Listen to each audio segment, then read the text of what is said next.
जैसा कि आपने वीडियो का थंबनेल एंड टाइटल देखा, तो यहाँ पर हम बात करने वाले हैं उन सभी स्टूडेंट के बारे में 2025 के अंदर 12th कंप्लीट करेंगे और फिर कंफ्यूज है कि 12th के बाद उनको किस सब्जेक्ट को चुनना चाहिए।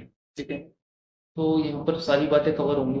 ठीक है, चाहे आप आर्ट बैकग्राउंड के स्टूडेंट हो, चाहे साइंस बैकग्राउंड के स्टूडेंट हो, आप या कॉमर्स आपने पढ़ रखी है।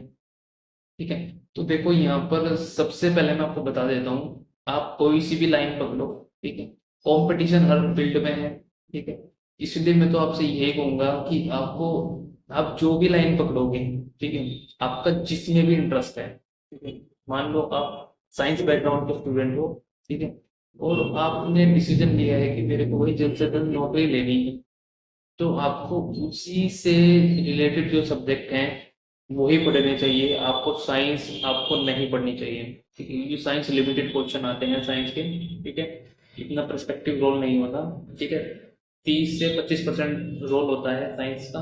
ठीक है, जो गवर्नमेंट एग्जाम होते हैं, तो आपको उतना ही पढ़ना है। ठीक है, और रही बात डिग्री में एक बैचलर, और ये जो बैचलर में हमारी आर्ट डिग्री होगी बीए की, इसमें ही आप गवर्नमेंट कॉम्पिटेटिव एग्जाम के जो टॉपिक होते हैं वो आपको बीए में देखने को मिल जाएंगे। तो आपको उन्हीं को सेलेक्ट करना चाहिए और आपके लिए बेटर ऑप्शन होगा बीए।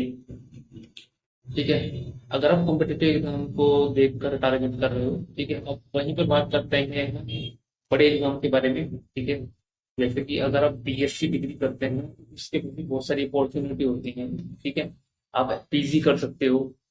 ठीक है, जो भी आपके पास मान लीजिए आपका सब्जेक्ट रहा है बैचलर डिग्री बीएससी में, आपका जो भी बढ़िया सब्जेक्ट रहा है, ठीक है, उसमें आप पीजी कर सकते हैं।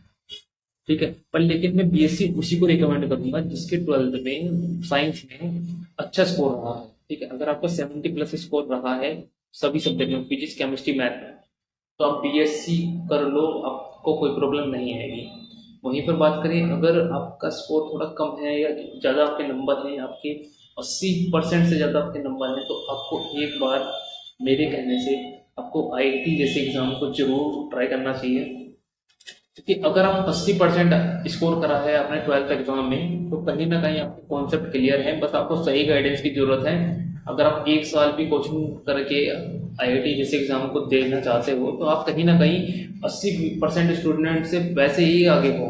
ठीक है, तो आप कहीं ना कहीं आपकी चांस काफ़ी हैं आईआईटी जैसे एग्जाम को क्रैक करने के। ठीक है, आपकी रैंक भी अच्छी खासी बन जाएगी। ठीक है, कहीं ना कहीं अगर देखा जाए, तो इसलिए मैं तो आपसे यही कहूंगा कि आपको पर्टिकुलर अपने सब्जेक्ट पर वर्क करना है।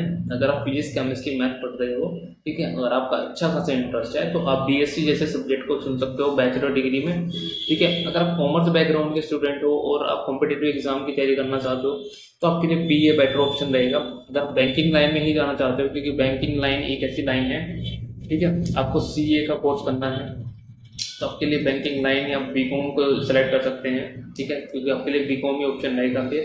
ठीक है, क्योंकि कॉमर्स लाइन बैंकिंग लाइन ही होती है एक तरीके से कहीं ना कहीं। ठीक है, क्योंकि बैंकिंग से ही उनका एक तरीके से काम होता है कॉमर्स में।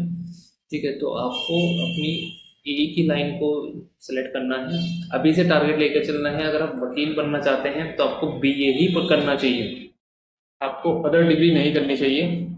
आप ऐसा नहीं कर सकते आपने बीएससी किया फिर आपने सोचा मैं वकील बनना चाहता हूँ तो एलएलबी कर ली, तो बिल्कुल गलत होगा। आप बीई कीजिए, एलएलबी करना है एलएलबी कीजिए, पीजी करना है तो एमए कर सकते हो।